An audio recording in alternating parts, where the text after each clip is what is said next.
And for the first time ever, we're live, buddy. This is The Spot. This is Vinny and Zach. I'm Vinny. That's Zach over there. He's on here. What's going on, 585?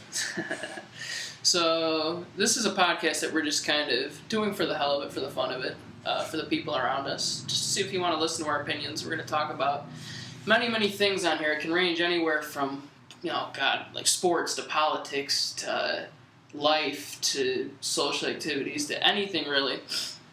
And we're actually calling this podcast The Spot because this is the spot where knowledge will be dropped. All right. We're just doing this for fun. Yeah, we're just messing around, but for real. And any of you friends of ours, anybody who listens, anybody who wants to be on here, don't be afraid to find us on Facebook, text us. You want to be a guest on here, we're more than welcome to have you. We just want to talk to different people and even talk to ourselves about things we find interesting, our opinions on issues. Even if you disagree with some of our opinions, come on here, we'll talk about it. We can debate, we can agree. The point is just having good conversation and good fun. Anything you want to say, add on to that, Zach? No, that was pretty much what I was going to hit on too. Just wanted to say that, we're both not exactly 100% sure with our lives, like what we want to do with them in the long term, but for right now, we're just trying to live day by day, and I guess that means doing stuff like this, and it's going to be a lot of fun, so we hope you guys are along for the ride. Yeah, you're in the journey too. This is the journey into the unknown, but we're all on this journey in a way, so I guess we'll start this off just by kind of giving a little bit about ourselves.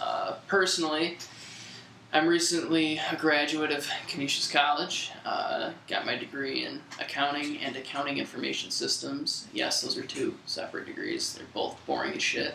But here I am, currently interning with Freed Maxick and Battaglia in Batavia. I'm a tax accountant, so even more boring, right?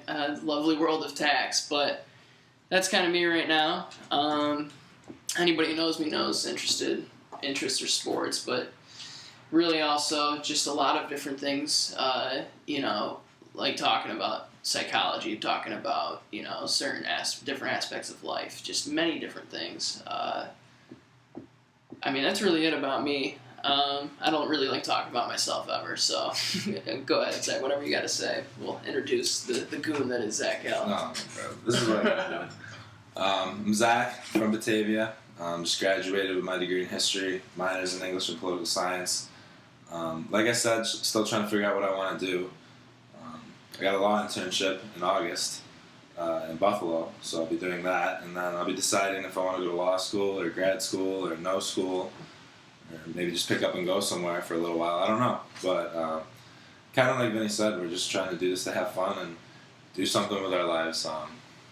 Not really make it have anywhere to go big, but spending a few hours on a weekend like this with my buddy, you can't really beat anything like it. So just really looking forward to it. I'm a pretty open guy, so like Vinny said, if anybody ever wants to come on, we encourage that. That was one of the biggest things I learned at college is you can never have enough perspective. You can always be learning from somebody because people are from all different sorts of places, walks in life, all that good stuff. So you can always learn something from somebody even when you think you can't. Yeah, totally. I agree with that 100%. There's just so many different viewpoints, so many different opinions. I think it's very narrow-minded to just focus in on one particularly. That's what ignorance really is. So, yeah, we're open. We encourage it. We would have kind of a bunch of different topics that we'll talk about throughout these. We're going to try and make these like a weekly ordeal, these podcasts, and if the demand becomes higher, maybe we even go higher up, more times a week, who knows, but for now, we'll keep this weekly. So that leads us into today's topic then, which is going to talk about people changing. So we thought it would be interesting to start this off by just how people throughout time change, like from the time you're born really until the time you die, like just the vast amounts of changes and why you think that could be, and just really think and dissect, like what is it that makes a human being like change? And there's a bunch of different factors, but I thought it was an interesting topic to start with. With that said, I'd love to hear Zach's opinion on this, because I know this was really his idea to start with. So I'll give you the floor on this. Give me what you think about it. about people changing, why you think it stops. And by the way, before we also get into this isn't going to be like interview style stuff. Like, we're just trying to have a conversation and basically record it. Like, we want to talk about it, and yeah, we've looked up some stuff before, like our own little research, but really, this is just to have a conversation. We always loved the talks we had, and I think this would be a good way to do it. Just record it, let everybody else hear what they think, and you want to come in and talk with us, absolutely. But go ahead, buddy. And it's not even just about like looking a couple things up. It's just two people getting together talking, because that's real lived experience, and that says just as much as research or anything like that. Which is exactly why we want more people on. This is the first week. This is our baby, so obviously we want to do the first one by ourselves. But like I said, don't be afraid. If you think like you have something to say, anything you want to talk about, we're very open. We kind of want to make this a thing for the whole 716-585 region in general. So yeah, absolutely. Couldn't say it better myself. So with that said, he can be nice sometimes. He'll learn. He's not always like that. He's kind of a jerk. Only to him though. He's just so easy to pick on, as many of you know. Oh my God. He's got a very, very very hateable face, I guess. No, he's a Red Sox fan, man. I can't like him. Come on. I am wearing a Red Sox hat right now, so that's why I think go Yankees, man. It's people changing over time. Some things you can't change are people being Yankee fans. That just kind of sucks. You're never gonna get past that.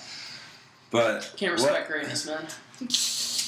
And I was reading an article actually this morning, trying to think this over, and something that a scientist said that he's been doing a study on this, how people change over time, that he thought was really interesting was, we always think that we're at our best today. Like, we can look at ourselves in the past and see how we've changed, but like, we don't think we're ever going to change in the future. We think that the person we are today is who we're going to be in the future. All our expectations, all our wants, all those things like that those are still going to be there in the future. And that's in general what this is about, is expectations, because I think that's a big part of life, is expectations. Personally, I think the best literature in general is about expectations, told through like a fictional story point. But just, what do you think about your life, and is it true? Is it really one way, or can it be multiple ways? And does that change the meaning of any of it? So I guess one way to start this would be, people think it's big events in life that change them, but really sometimes it could just be the small things. Look back on your life and all the teeny little things that change your life.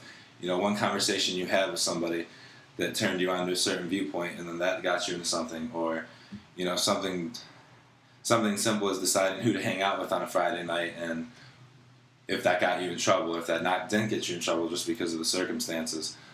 Joe Rogan puts it really well. He says we're just always an ongoing calculation. All the experiences, all the interactions, all the things we have inside of us, it's constantly going in our subconscious, and I think that's really just a good way to start this. Yeah, so I think a lot of, too, like, how you touched on that is, like, a lot of, like, environmental, like, factors. So, like, obviously, you hear the whole product of the environment around you type of thing, like how that saying goes, but kind of what even you're touching on there, hanging out, whoever you choose to hang out with, I think parents are obviously a major influence, or a lack thereof of parents are just a major influence on how you shape your beliefs, and even how you kind of shatter those beliefs as time goes on, because you're taught one thing. I mean, like, for example, we're both grew up in Catholic schools. I've been literally in a Catholic school my entire life. And you're taught to live a certain way based off of that, based on religion. That's a huge part of everyday life in those schools. You pretty much get taught religion every day. And just even how that kind of gets, evolves as time goes on, when you learn even more about history, like, that's just a different perspective. History shows you the negative things the church does, but, your school won't show you that. So it's just amazing how, like, you that whole different perspective idea, how it evolves your thinking, changes your thinking, changes who you are. I can tell you right now, I'm a different person than I was even in high school. A different person than I was probably even 2 years ago. I'll be a different person probably 6 months from now, in a way. I mean, similar in many aspects, but always trying to change, always trying to evolve. And that's a very straightforward example for myself. Is I went to St. Joe's with Vinny until I was 14, and then when it was time to go to high school, he went to Notre Dame, I went to Batavia. That was a big decision that I knew was going to be a big decision and have an impact on my life, and it definitely has. Socially, academically as well. I mean, I still had good grades in Batavia, but I think, personal interaction. You were always a smart kid. Like no matter where you were going to go to school, you were going to excel. What I'm saying is you're a hardworking guy. Some things, like, it doesn't matter what two environments you put them in, like, they still could turn out that way, but they're still going to be different in nature. But socially, I think about that all the time. Yeah. Because I was a completely different person by the time my sophomore year came in high school than I was in 8th grade.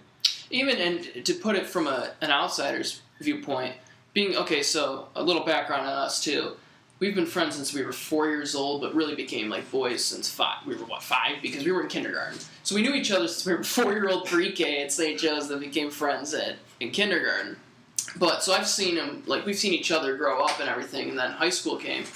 And I even did notice that change in him, and not a bad change. It was just a different social environment, different people around you. You kind of conform in that way.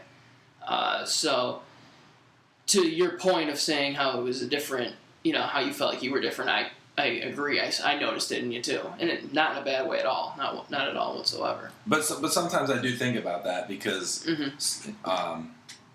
were there any bad things about it? And that's the thing and that's the scary thing. And I guess that's kind of the theme of this podcast is sometimes you think things are good for you and they're not bad for you at all. But that's not true, and vice versa too. Yeah. And sometimes you realize it, and sometimes you don't. And I guess, I don't know. I mean, I guess is that the point of trying to learn from these experiences? Is to learn for next time? Yeah, I mean, I think that definitely plays into it. You want to learn. If mistakes were made, you certainly don't want to repeat them. But in the same sense, like I feel like life, just everything is learning, whether good, bad, indifferent. But then again, what is good and bad? You know what I mean? Yeah. Like. It's just what we've labeled it as. And just to talk about like a small change, like I've lived in 3 different states in my life. I grew up here in Western New York, went to school in Western Pennsylvania, and then last summer I went and lived in Jersey for a little while. And every time I moved, my voice changed, like my accent changed. And my family would tell me when I come home, when I was coming back from PA after my first semester as a freshman. He was a jazzy boy. No, this is way before that. They, told me I was pronouncing, my A's were long and my O's were very long. Yeah, fire. Saying my R's instead of my I's. Yeah, people, it's fire. Say it correctly. I don't care where you're from. Fire. And then when I went to New Jersey, I picked up a Jersey accent, and it was, people would make fun of me all the time because I was dating a girl from Jersey at the time, and I did. I would say coffee or water instead of water, coffee. Right. It's just amazing how that kind of goes. Now, obviously, I've never lived anywhere outside of Western New York. Only visited other places, so I can't speak from that perspective. But I find that incredibly interesting that even just living in a place like that for just a summer, I mean, you weren't really there all that long in the grand scheme of your life. I was there for 3 months. Yeah, 3 months out of your almost 22 years of life. Like, yeah. But just in that short time frame, how even that can change just something simple like how you talk, but. So it makes you think, how else does it change, like, how you think? How do you perceive people around you different? Because, I've also heard, which is very interesting, I was talking to, I've talked to a couple people, even around here but are from, like, the South and stuff, and how their perception is of the North before they get here, right? They view people here as, like, mean and just, miserable all the time, because, you live in the cold for a lot, so people are just mean, but people in the South bastards. Yeah, exactly. People who are in the South, though, are just all... nice, because, you got sunshine and vitamin D all the time, but that's their perception, is that Southern... And I always thought that was interesting. It's like, no, people really... You're going to find good or bad no matter where you are, but it's just like, you might change, too, your beliefs based on, okay, if you lived up here, now you're going to see what, these stereotypes really are. But that's not even something like a conscious thought. Like, that's just my voice. Like, I'm not changing my voice. I'm not just like, I'm going to say the long A so I can say coffee. That's true. Or water. You just do it. You just do it. That's a good point. And, like... Why is that? Like, is it because we want to blend in? We want to be like the people around us? I think so. Is it a survival thing? I think it's more survival. Yeah, I would say that might be more of an evolutionary trait, because when you think about it, like, you don't want to stand out in that type of environment necessarily, right? Like, you want to evolve, like, conform to your environment to survive. I think that's an evolution.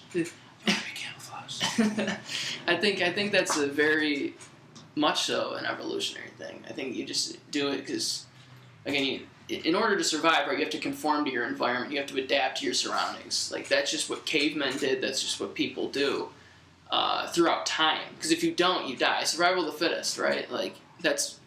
Darwinism is very much a real, very real. So, I think that probably plays into it. I mean, it's much minor. It's not like you were trying to survive for food, but nonetheless, socially, culturally, you're trying to blend in. Like, I feel like if I go to Italy, I might start using my hands more. Yeah. I'm Italian as it is, but, like, say I live there, because that's also very much a real thing. Because the fun fact about that, Italians, the reason why they started doing, like, hand gestures so much is because really the dialect and language changes based on the region in Italy. It's not really all, there's no, like, one language in Italian. So when you move around a bit, they were using hand gestures to try and, like, communicate. Mm-hmm. And that's why it keeps passing through time. People, like, are born that way and doing that. Still using those gestures, and it's just, I guess, kind of, like, goes with your genetics, like, evolves. It's kind of crazy how even something like a hand gesture would change throughout time, yeah. And, you know, Italian's only been around for, 1,500 years? Maybe that, the fall of Rome, since the fall of Rome. So, I mean... That's not long. You know, something that's biologically takes a million. History geek coming out. History nerd. Yeah. But going back to high school, because I thought that was, that's another tangent that we could go on. About your expectations in high school. Like how I was saying how high school wasn't what I thought it was going to be either way. You know, if I went to Notre Dame or if I went to Batavia. So Isn't that amazing what you think about when you're in 8th grade and you look up? Like, almost in ways, too. Like, you idolize, like, the kids ahead of you. Like, that are good athletes. Idolize. Like, that's not even, like, putting it, like, lightly. That's a pretty accurate description, I think. But then you think when you're up there, like, it's not that big of a deal, but you realize there's kids that are doing the same for you. Yeah. Like, how you changed your thoughts throughout that time and really realized it. And then as you get older, you look back on the kids now and you're like, were the kids that we idolized, were they really just that good? Were they not what we thought them to be? And it's like, well, the answer is yes. Yeah, they just... It was just our perception at the time that we thought their skill level was just so superior, but you expect you're like, oh, you know, when you're in 8th grade and you're watching the varsity team play whatever sport you dig, or multiple sports you dig, and you're like, wow, you know, that's crazy. I can't wait to be that guy someday. And then you're out there and it's just like, yeah, this isn't really like, you know, anything different. This is just the same thing, just wearing a different jersey now, I guess. Yeah, and we've also gotten bigger, faster, so like we've caught up to the game that looks so much like. That's true. Better. I mean, because it's always like you look at it too. It's like, okay, well, what do they do after? Like, unless some kid went like Division I, like it's like, all right, well, that guy really was just that good when we were that young, and like you don't make it that far. Like, all right, he really was. But other than that, like if they went the same place you did or didn't go anywhere after, like, all right, well, he wasn't really all that. Yeah. And just your expectations of what it was going to be. Like, you know, this is another example for athletics. When I was a freshman, I think I got clocked at like 73, 74, and I was like, you know what? Next, I'm going to bust my balls. Next year, I'm going to be throwing 80. And then junior year, I'm going to be throwing 85. And then senior year, I'm going to be doing the same thing. I'm going to be throwing 90. And then, like, you know, I don't know what's going to happen, but, like, I'm just going to keep working. And, of course, I got the senior year, and I wasn't even close. I was throwing, like, 77, 78. But it's just, you know, crazy. Like, I believed it so hard, and I believed if I went and worked for it and I did it, that it would happen. And I did go and work for it. I would go, you know, work out for 45 minutes, an hour 15 at the high school, and then I'd walk over to the baseball facility on the other side of town. And you know what? That's kind of something that looking back I realized too is even when you go 100% at something, if you're not doing it the right way instead of your own convoluted wrong way, you're not going to get the results that you want. I agree. Yeah, I think there's also this misperception that sometimes hard work always leads there. And there's definitely a talent that you have to have. Like there's a certain level of skill you just kind of either have or you don't. Don't get me wrong.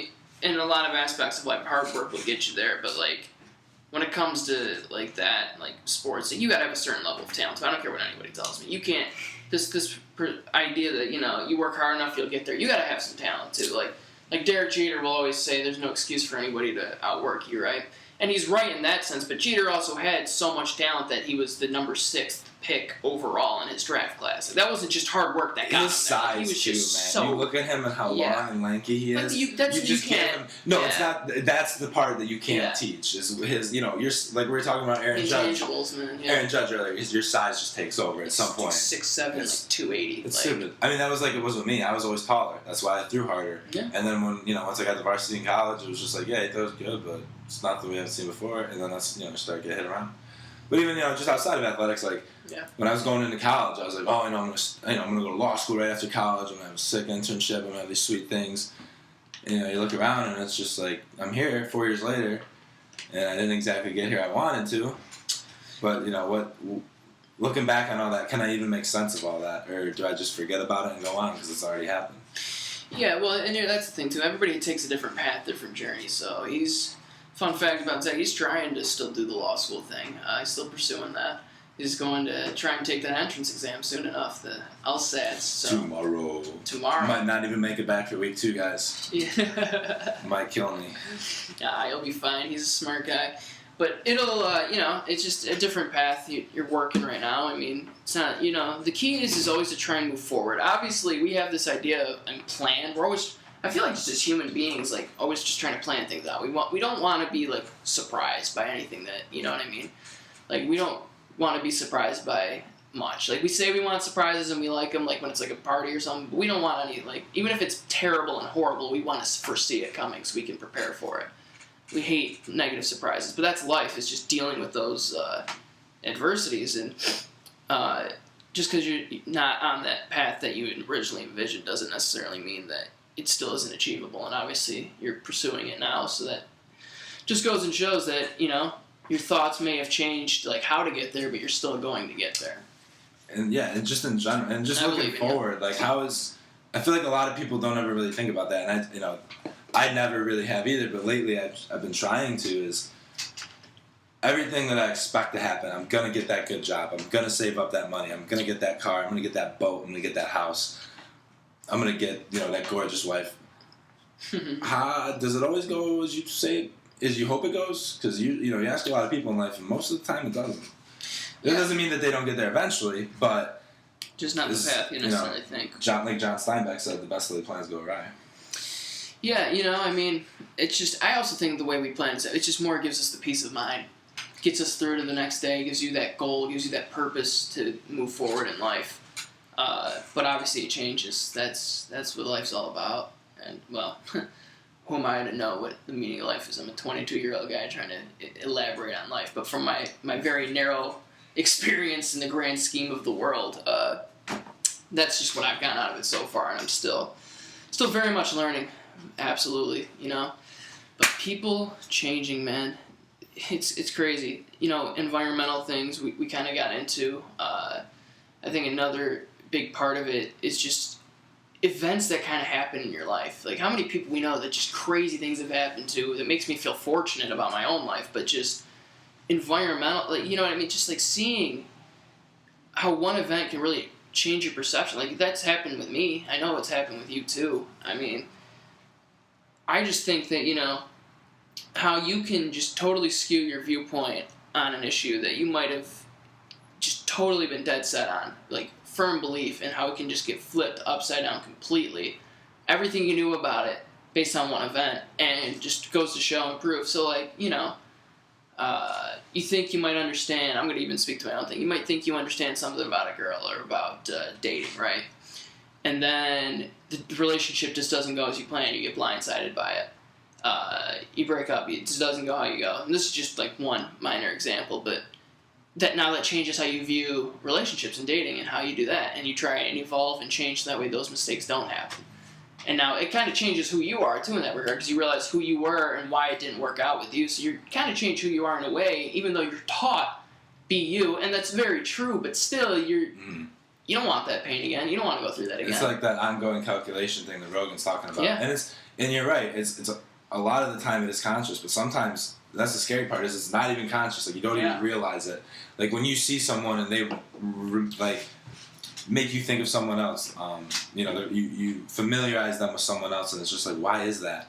It's that subconscious part of your brain, and it's making decisions and it's making judgments. It's firing up, and you're just like, what the hell is that? And we're controlled by that, and we don't even realize that we are. And that's something that I got into a couple years ago. And people say, "Oh, Freud, he's a sex freak." No, Freud is way bigger than that. Freud has so much stuff. He has stuff about like group psychology. Nerd alert. You're a nerd too. I know, but he loves. Let's talk about Freud. But no, keep going on. You were on a roll there, and I interrupted you. You little jerk. You love me though. Freud, no, he's got so many different kinds of psychology, and that's the biggest thing he says is, why are we miserable? He wrote a book on it. It's called Civilization is Discontent. Why are we miserable? It's because we have these expectations and they don't work out, and because we have these urges inside of us that society is supposed. I mean, that's where some people think it gets a little crazy. The sex. But is he crazy though? I think it's more of the fact that, like, okay, you're a human being, man. You have biological like urges and desires. Like that's just naturally that comes to you. But you're taught by like society, parents, religion, especially like suppress that until until you're married. Like why? That's exactly. And he's arguing the opposites. You can call him a sex freak, but he's just explaining the biology. Well, he's not. I don't agree with that. Like, just to what I was going to say, I don't agree with that idea that he was like a sex maniac. I don't think he was at all either, and I don't even know if he would agree and say that he was or wasn't. Right. Well, no. But he's saying, this is why everybody's miserable, is because we got these rules on us. That rule and the other rule, don't kill people, because it happens. During the day, we think that's so foreign now, and I guarantee you half the people just want to gas if I said that. Yeah, right. Throughout the day, like, when you get mad at someone... Said kill people. I said that. Yeah, Zach's, No, in no way, shape... We're going to make this very clear. In no way, shape, or form is the spot said by Vinny and Zach condoning killing people. No. In no way are we condoning that. So, in no way, shape, or form is under any circumstances that being condoned. As my roommate walks in and hears us talk about killing people. Absolutely not. Ladies and gentlemen, John Tudor in the house. I had a family member passed away from that a few years ago, so absolutely not. You're right. But anyway, like those urges, like when you get mad at someone, I mean, if that was 10,000 years ago and someone takes your food, someone takes your sleeping spot, you're just going to hit them over the head with a rock and kill them. And right, walk away. I mean, not 10,000 years ago. Okay, maybe 100,000 years ago is a better answer. Right, that's like cavemen. So but that's an actual survival like instance. Like that was killing to survive, survival of the fittest. Like that was as foreign of a concept as that seems today, and as grotesque and horrific as we would envision it. You did what you had to do to get by, man. You had to live. And at this point, we can there was no like organized religion or anything telling you not to do that. No societal norm. You did what you had to do to get you and your clan, family, whatever you want to call them, to survive. That's what you did. Absolutely. And we still have those little urges inside of us now, but they're so suppressed. And that's that's a good thing, I would argue. In the killing case, it's a good thing. But you just, because we can rationalize it now, we can say, well, that's not worth that at all. Why would I deprive that human being of their life here? Like, I'm not, who am I? I'm not the universe. I didn't put me here. I didn't put him here, so let him do him. Right, correct. So what we're basically also saying, like that's just, again, we gained a couple % more brain power and logical reasoning came in, and Zach very, straightforward explained, don't kill people.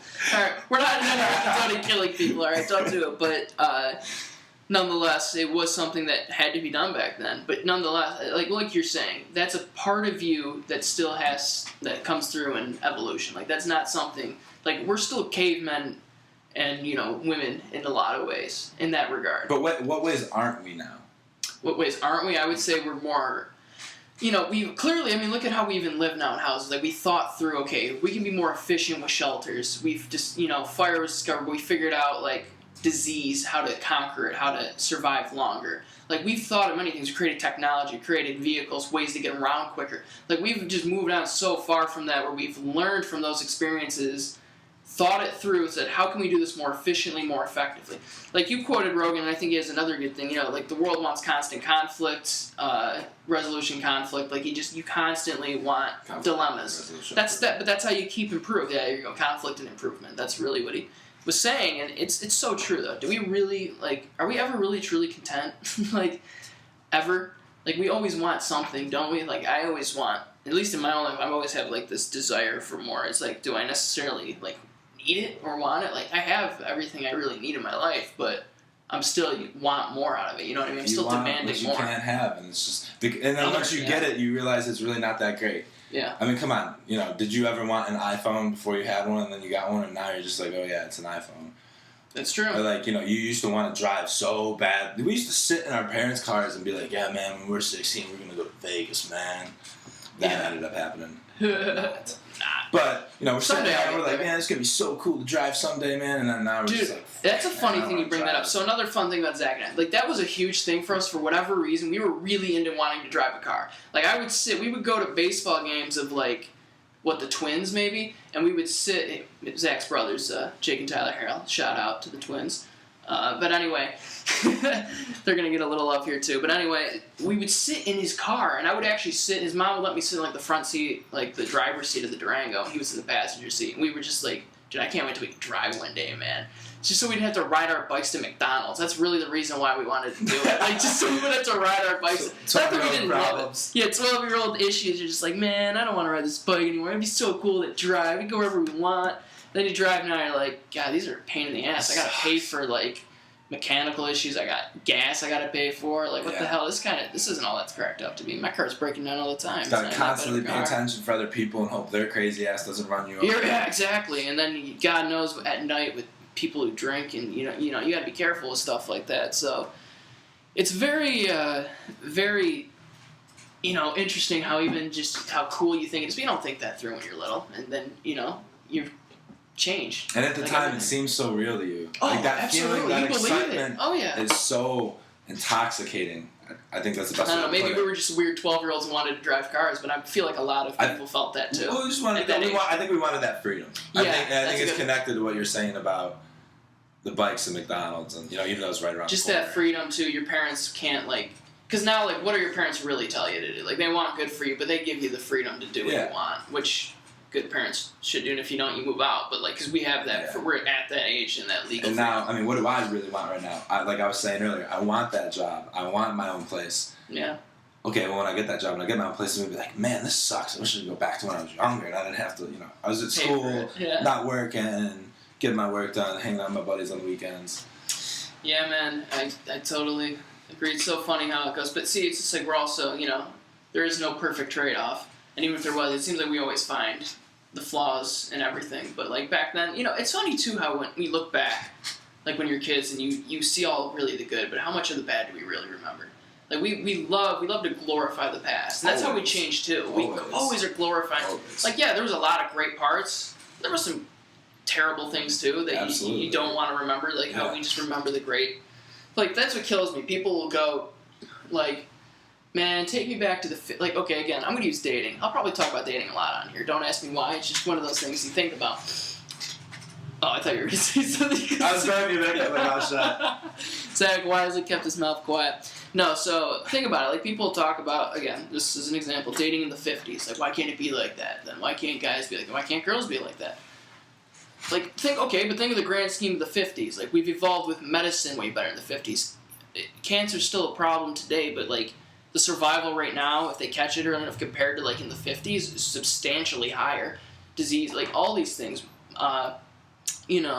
jobs might be different, how they are today. We're more technological as opposed to more maybe even, like, industrial back then. But, like, it's just how the quality of life is better today than it's ever been. Like, look at the grand scheme of things and not, like, one subsect of it. You know what I mean? Like, we couldn't be any more smart. We're smarter now than we've ever been as people. We're only going to get smarter. I can't wait to see what it's like.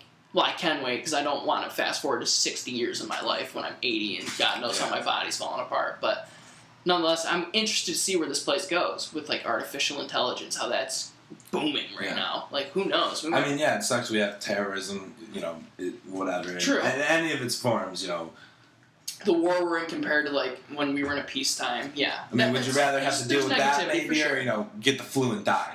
Come on. Right, bubonic plague, where, like, half your what were you saying, the Black Plague? What was it? History Geek, I need you here.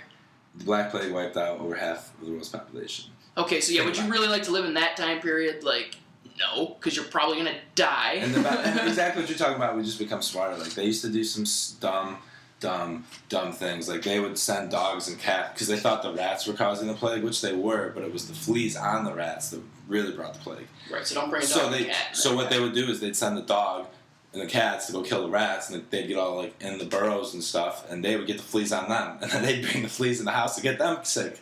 You know what I mean? It just they literally made the plague worse. And it's funny because Jewish communities in Europe were actually hit less hard by the plague than Christian communities because they were way more clean. You know what I mean? Like, because of their religion. Like, they had to, it's like, I think it's like a Judaic custom that, like, you have to, like, wash every so often or whatever. It's a very clean religion. Yeah. And for medieval Europe we are by no means experts on Judaism. However, have a good idea of growing up and understanding Catholicism pretty well, which ties off of Judaism. Obviously, the Old Testament is all what Judaism believes in, and therefore the New Testament, what we believe in, well, what Catholics believe in, follows off of that. But I know exactly what you're saying. That's and the Christians would get mad about it. They'd be like, "It's got to be the Jews that are causing the plague." Because they're, right. Something stupid like that. Satan is enticing them to do this to us, and they're not catching the downfall of it. So then they would go and they would have these raids at night, and they would go kill. Yeah, dude, just when in doubt, blame Jews, apparently. That's what they would go kill the Jews, so and that's stupid. awful. How many people stupid. died for something they had no control over? And, government officials used to... how can you be so naive as to just blame a race of people for issues? Like, we're all human beings. How about we view it that way? We're all humans. And that's what I'm saying. Forget race. We're all humans. Exactly. We're all Homo sapiens. 70 years ago, we fought the biggest war in history to take down the big proponent of that. That was 70 years ago. Think about how long we've been Aryan around. race, so how man. far removed? Blonde hair, blue eyes, or get out. How far removed are we from that? Says the guy without blonde hair or blue eyes. That's Paisan. He's Italian. Those Jews, yeah. Misiti. But they were only 70 years removed from that. And, people say that all the time about, Islam is, they never went through the Reformation or anything like that. Well, 500 years ago, we were still in the medieval period. Right. 1,000 years before that was when it started. So we're just half removed for how long that period was. Like, we are a pin drop in the grand scheme of the timeline of the world. Like, we're still very barbaric. Like, what are they going to say about us in 200, 300 years? And be like, wow, I can't believe they did that stuff. What a bunch of idiots. Right. Like, when you think about it, even think of, like, when America's created, so the Revolution and all that, like, declare independence in 1776. That really isn't that long ago in the grand scheme of, like, the time of the world. You know what I mean? Like, how crazy is that to think And then about? we have the authority to tell other countries you can or cannot declare independence, and then we go to war with them, and it's just like, how did we change? Oh, yeah. Not that we were ever that great. You always, excuse is an excuse, but... Yeah, no. Make America great again, though, dude. Donald. I always want to know what time period he's referring to. Think about that. People tell me, I ask a lot of Trump supporters, okay, make America great again. He never really elaborates on that, does he? It's kind of hinted because he idolizes Eisenhower and Reagan. Okay. But let's think about it. The 50s and 80s had the two biggest recession decades since the Great Depression. Yeah. So obviously it wasn't that great. Yeah, no. And again, so there's the political part of this coming up, but again, still, the topic of this is still people changing. However, you will notice that we will all go on tangents on many things, so don't be pissed about it. You're just going to hear it. Embrace it. If you disagree, again, come on the Cat podcast. I'll bring you to my apartment. We'll have a good time. We'll talk about it. The spot. We're in the spot, and this is the spot. But yeah, no, man. Just how crazy is that though? That you ask him, it's like, what do you mean by make America great again? Like, you refer to those time periods. Like, there was also a lot of negativity. There was racism in the 40s and 50s. Like, they didn't have civil rights yet. They came out in the 60s. The Cold War. Like, okay, so we're going to go back to a time period where a black guy couldn't vote, where black people were suppressed. I'm as white as you can be, 100% white. Well, that is bullshit. What happens to them then, what people blame Mexicans for today, it's the same thing, man. The Irish caught it. I should say the same thing, very similar. The Irish caught it when they came over in the 1840s. Italians caught it too. The Germans, then it was the new wave, the Italians, the Russians, the Jews, and everybody gets it. Hispanics and Arabics, and maybe it'll be penguins from Antarctica next time. That's pretty much the only place we haven't gone yet. I think that's how it is. But that's a good segue into what we were talking about earlier. Talk about what, people changing, or what more specifically? Like, it just, I can't remember. How we are, it's just amazing on how some people just can't get it. Like, do you not read a book ever, like a history book ever, or even hear a documentary, something, if reading's not your thing? Like, there's nothing wrong with... I think people... Sorry to cut you off. I think people do, because I've been there before, but I think when you encounter things that contradict your evidence and what you believe... Bias, yeah. Like, okay, I'll be honest. I went to Catholic school until I was 14. I was a pretty devout Christian until I was like 12 or 13, 14, somewhere in there. I'm not anymore. That's just my personal thing. I'm not sure anymore, I guess I should say. But when I grew up and I was taught evolution. All that evidence was right in front of me. I could go on. I grew up in the age of the internet. Yep. I had a computer in my house since I was 4. I could go on Google since I was like 7. Same. Yep. Go look up stuff, and I had all that evidence there. And still, for years, I would still shun that. And I think all people shun it to a certain degree, depending on who you are. And then whether it's just an internal thing that comes out, or it's an environmental change, or it's a life event, or anything that we're talking about right now, it snaps on you, and you're like, well, maybe that isn't what I thought it was. Yeah, man, it's that whole concept of confirmation bias. you have this belief, and you will do anything and everything you can to confirm that belief. You will look up only evidence that supports it and will shun contradictory evidence. And that's one thing I've tried to work on very hard with myself. I know you have as well. It's just trying to account for every detail and then formulating an opinion and being willing to accept that your opinion, put your pride away, put your ego down, and understand that you're fallible. We're all human. We're going to make mistakes. We're going to be wrong. Throw that opinion out and create a new one if need be.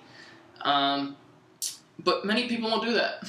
It's hard. It's arrogant and it's ignorant, and it's one of my pet peeves in this world. I can't stand ignorance, or arrogance for that matter. It's just, I'll joke around and act, if I ever act cocky, and if anybody ever knows me, if I ever say a cocky thing ever, I usually am the opposite of what I'm bragging You're 100% about. kidding. Yeah, I'm joking because I'm usually the exact opposite. No, I'll joke about something dude, you see how jacked I am right now? you're a Yankees fan, so you're very ignorant. But you're dude, arrogant. you just... Andrew's a damer. And he's a damer. My best friend in the world. He's a Yankees fan and he's a damer. It's not my fault you're a traitor, dude. Oh, He went to the Blue Devils, They paid me 31 pieces of silver. Not 30. They bribed me. They outbought. We lost the bidding war. Those state schools, man, we can't compete with that kind of cash. You jerk. No, but anyway, back to what we were saying. It's just, ignorance. I can't tolerate it. You know what I mean? It's just one of those things where if you're not open to other people's ideas and opinions, whether they're totally wrong, I don't care. And be open to it. And Vinny always calls me a history nerd, but I've always loved history. But when I went to college, I knew that's what I wanted to study.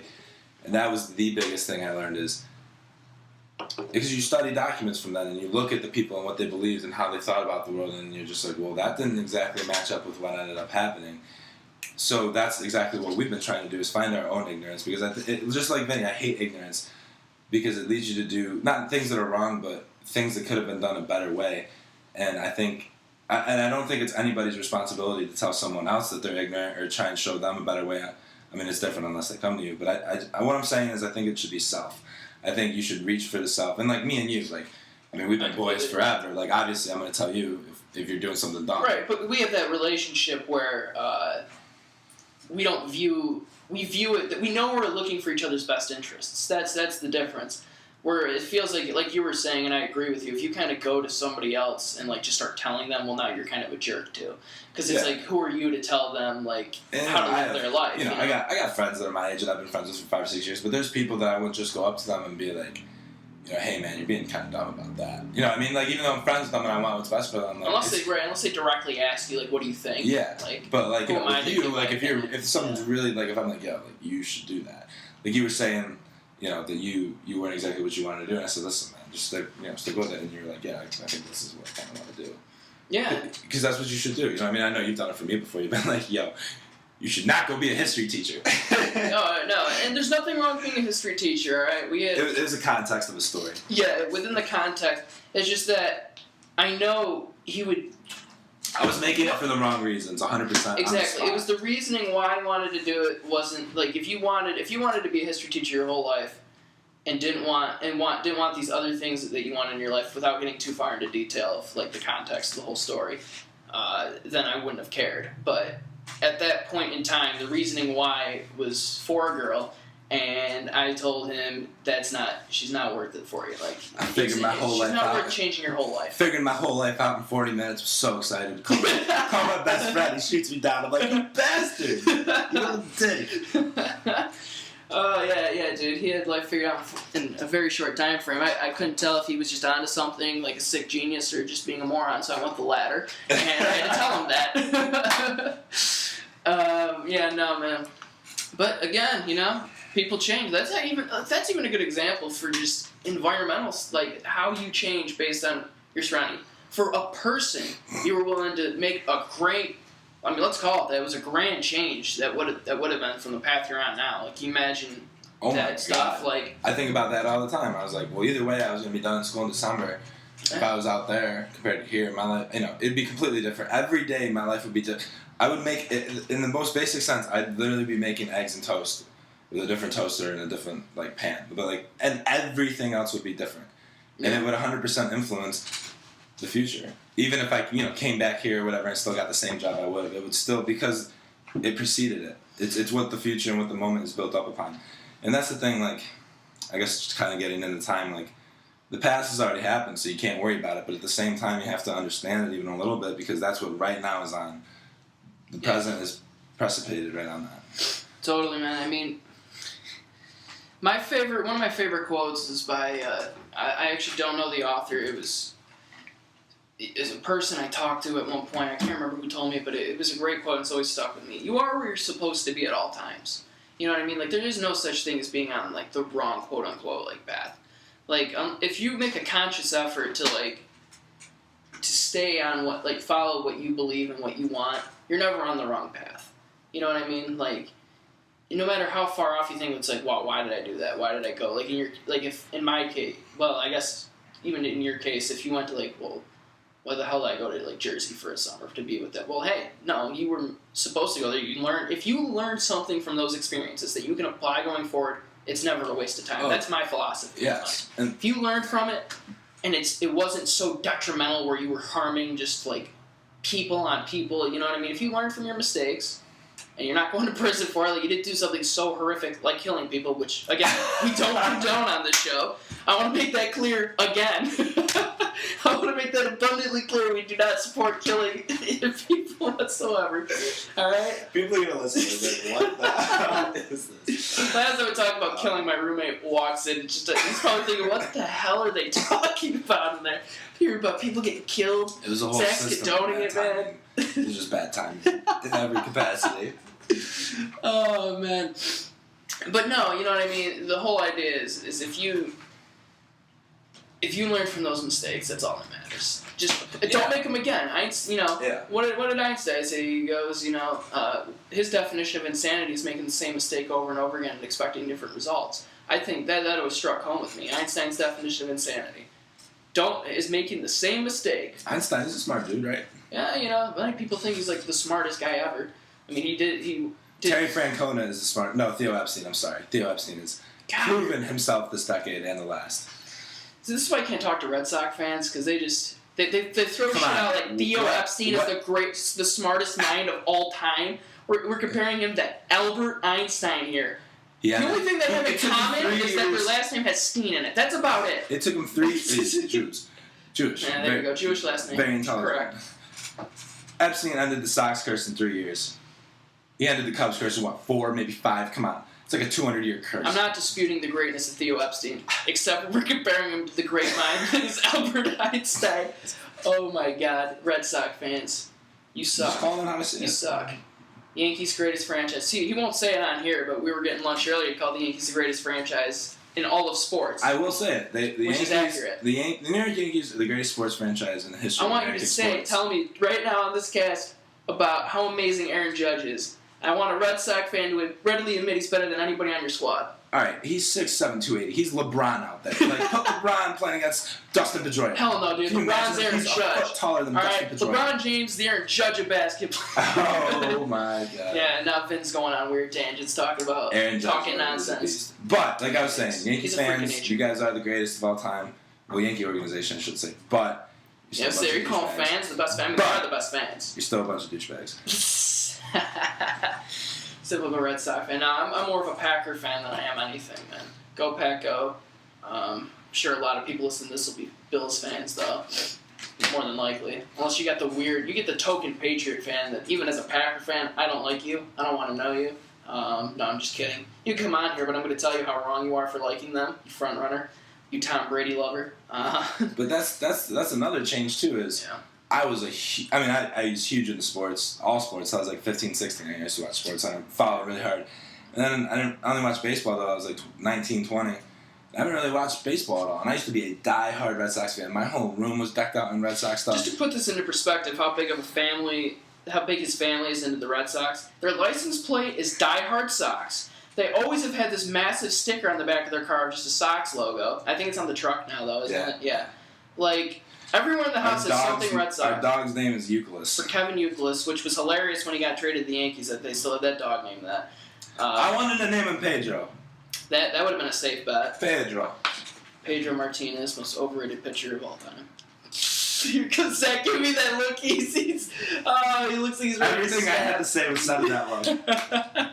He looks like he's ready to stab. He was about to tell me about how dominant he was for the most dominant seasons in MLB history. And I mean, but blah, that's the blah, thing blah. is you can't always compare people like that because his stretch late 90s, the early 2000s, amazing. Yeah. Sandy Koufax's stretch in the 60s, amazing. Different eras too. It's so hard to compare. It is. It's so It hard. really is. It really is. Like, It's not fair. you to can't compare tell eras. me.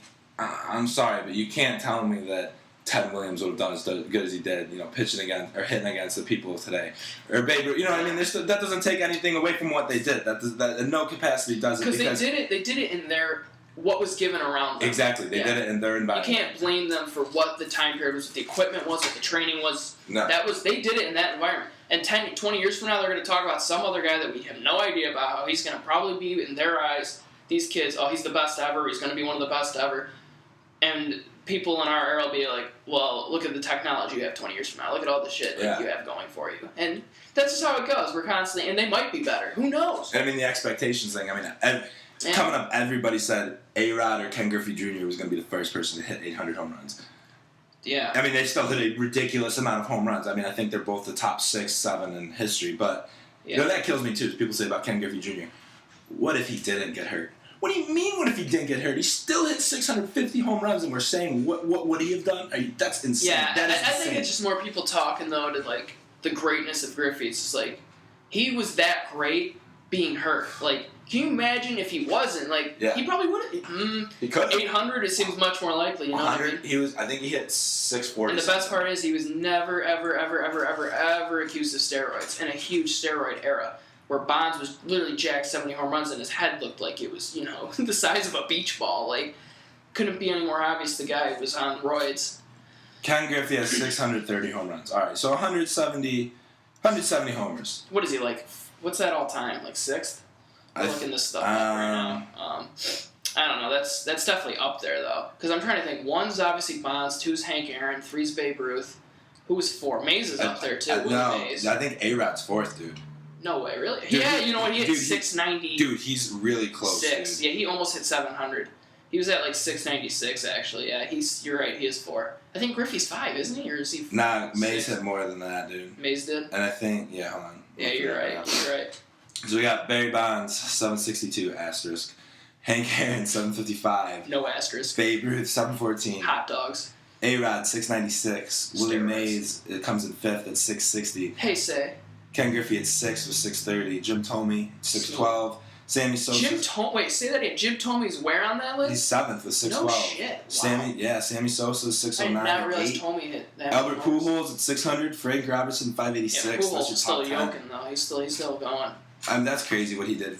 I mean, him and Miggy, I'd say, are probably the 2 best. I mean, it's like, you can't say stuff like that because look at the stretch Ortiz has been on for a while. Look what Jeter did. Look what A-Rod was able to do. But Albert Pujols Yeah, man. For whatever is a maniac. Yeah, what he was doing in his prime was unreal. He was just. Him and his Miggy. swing is so beautiful too. Dude, just the core, the center of gravity, his balance in his swing, just the beautiful transition of his hips. Like he's just so good. In 2013, it was in the middle of 2013, I was reading this article because it was the summer I graduated from high school. I remember where I was when I was reading it.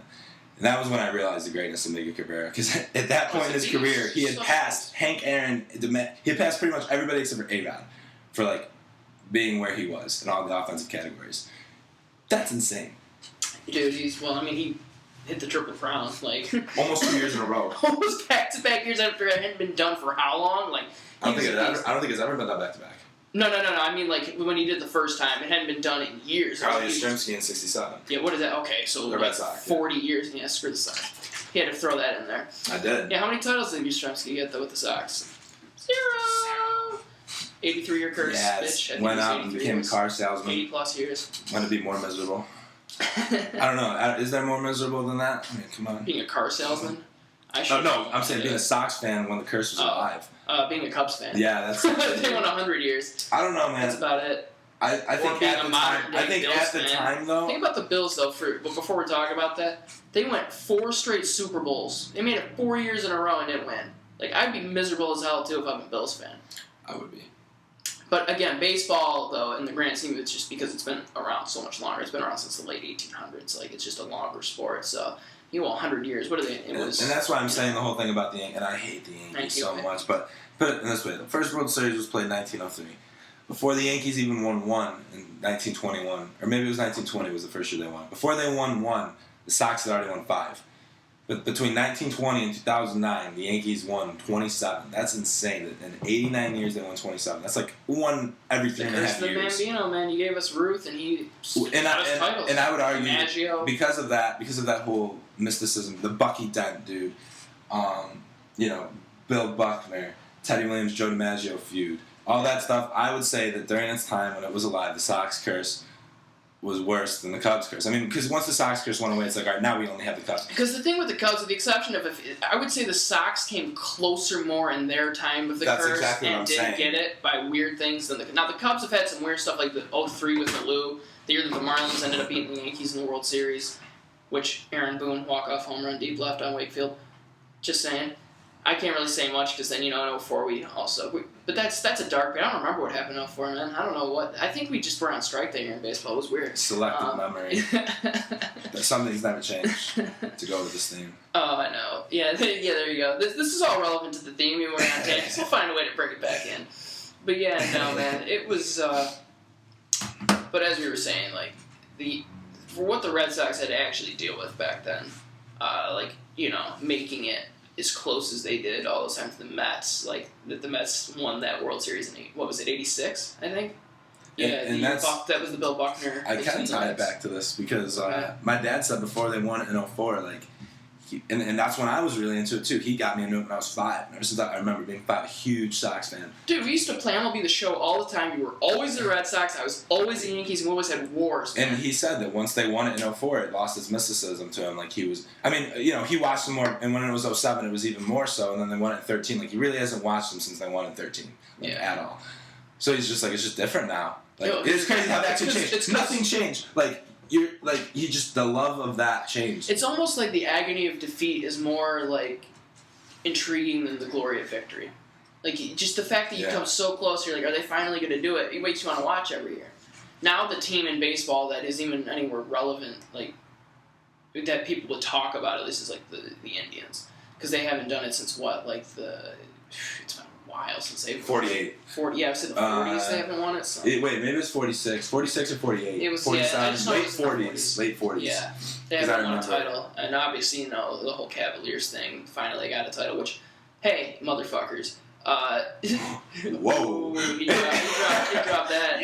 He's heated when Vinny drops that word. No. I'm really into UFC these days, and Stipe Miocic, who is from Ohio, just somewhere outside of Cleveland, because LeBron's not even from Cleveland, he's from Akron. So let's make that fact straight. So if you're gonna give that title to before they won that title last year, Stipe Miocic won the heavyweight title in the UFC. He's the first guy to bring a title back to Cleveland. All right, I'm gonna give it to him. Shout out to Stipe Miocic. No, Sean Hale's probably listening to this, but hey. Still giving him a shout out. And then, of course, the crazy down 3-1 comeback that the Cavs made last summer, which is ridiculous. Sports last year were crazy. They really were. The World Series, the NHL, the NBA, the NFL, dude. Oh my God, that was ridiculous. The NFL was wild. Oh yeah. 28-3. Yeah, man. Well, definitely gives conspiracy theorists things to talk about. That's for sure. I don't know if it's true. Being conspiracy I don't know if it's true, and I didn't even click on the article because it's not really. I don't know. I don't really know if I trust the source, but he knows he's talking about sports usually, and he shared this article and it said the refs get for the NBA like a $10 million bonus if it goes to at least Game 6. What? I don't know how true that is because it was it wasn't like I hate saying that. That's my biggest pet peeve. Oh, is it an accredited news source? Like that does nothing to do whether an event actually happened or said or transpired or whatever. But it was just like, on Facebook how they have those websites that like BuzzFeed, like, come on, is everything that's on BuzzFeed 100% real? Come on. Dude, you can't even look at, like, Fox News or CNN and get everything. Everything's perspective. Well, you just gotta my opinion is don't watch one news source ever. For you ignorant people out there, I was one of them at one point, but it's ignorant as hell. Both liberal, conservative, Green Party, feminist party, whatever you want to be. Don't look at one news source. It's all biased perspective that is giving you entertainment value. They make money on viewership. They're going to give you whatever they want to tell you up front and correct their errors later. They have to correct them, but not in the way you think. And the point is get information out there now, immediately be the first one to it. Who cares how true it is? Just as long as there's some accuracy. And that's one of the biggest things I've learned. And it was actually... that's how we've changed, too, how the media's changed. My ex-girlfriend's father, he told me to do that. He told me what he does every day. He goes on CNN, sees what they have to say. Then he goes on Fox, see what they have to say. Then he goes to BBC, then he goes to Al Jazeera, and then he goes, one or two in Spain and France, and he sees what they all have to say. And then, usually they all have different things to say, and he puts it together. And I found myself then doing that, and it really did make a difference in how I see things. But it makes me more miserable, too, because I'm just like, they're all saying different things. And they're not, obviously, they're not going to report, the other day, the whole Comey thing that's going on or whatever. The first day Comey said, release the tapes, I want that. That should be a big thing. This is a big thing going on, people. I don't care how political you are, what side of the argument you're on. This is a big issue. I'm not saying you got to have a decision on it because I don't have a judgment on it. I don't have an opinion on but I'm interested who's right in or not. Yeah, because I'm going to be honest. I'm not informed enough. I'm not going to talk out of my ass. So I'm not informed enough on the issue. But from my little perspective on it, it is a huge deal. Because what you're dealing with here is either the director of the FBI, former director, who got fired. Was he wrongly fired by the president? How crazy is that, by the way, that the president has the power to fire, the FBI director? Should he have that power? No, because although Trump, it was admitted, was not under investigation, what if he was? Why can this guy be fired by the guy he's giving to the... Well, Comey admitted that Trump was never under investigation for Russia. Never was. So he admitted that, which he has no reason to lie about that now, especially now. Yeah. So the fact that he admitted that, okay, so he wasn't under investigation. All the liberals were like, yeah, he's under investigation. Let's hang him. Let's get him impeached. Right. And it's just like, guys, calm down.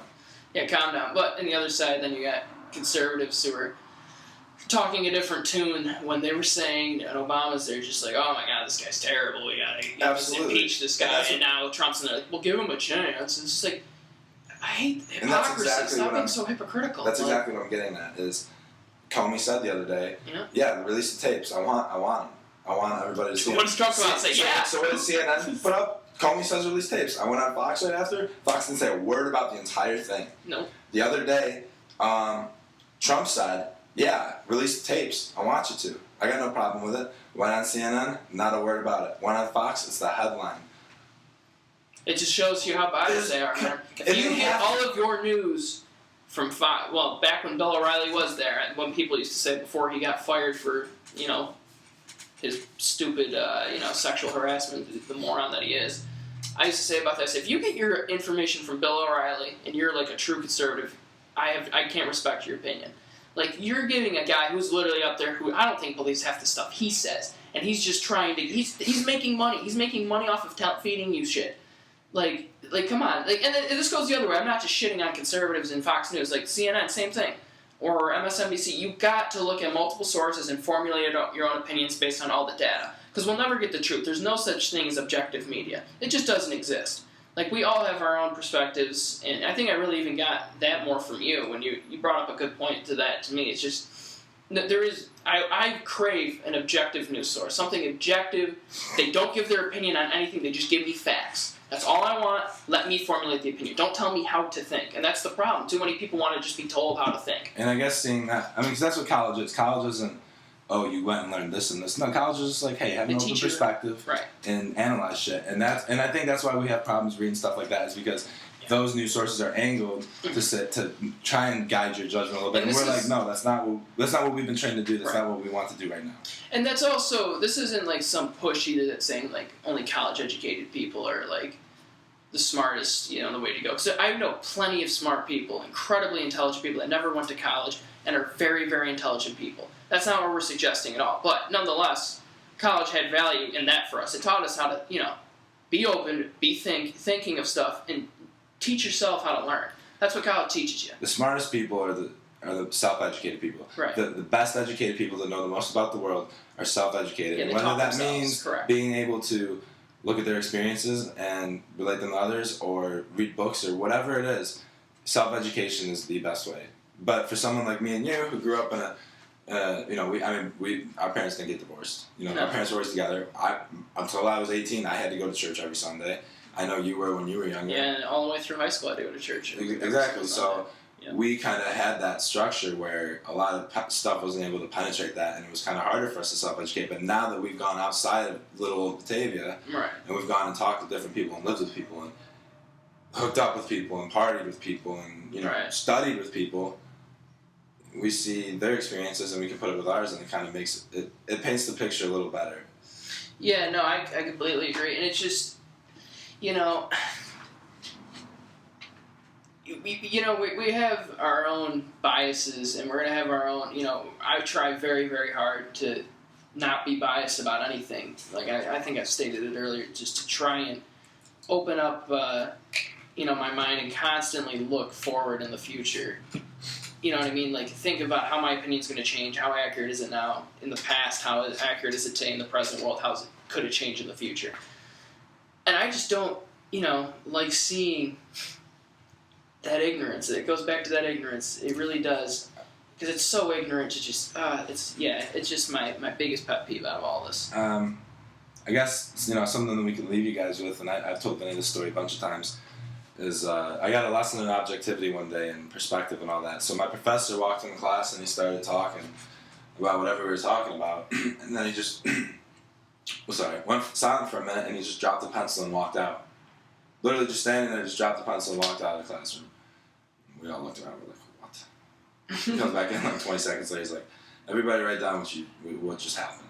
The last 30 seconds, what you just saw, what you experienced. Write it down. So we all did, and then we went around the room and we read it, and everybody had a different story to say.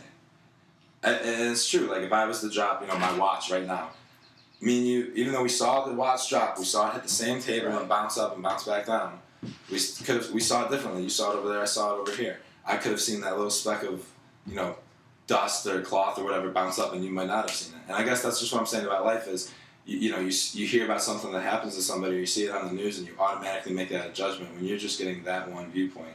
You weren't there to see all the other viewpoints of that pen being dropped. Right. Unless you were there to experience it yourself, you're never going to truly get that perspective. And I think that's what your professor did in that event. I think was a very, very interesting lesson to teach. It's just the world doesn't matter. Like opinions, everything is all a matter of perspective.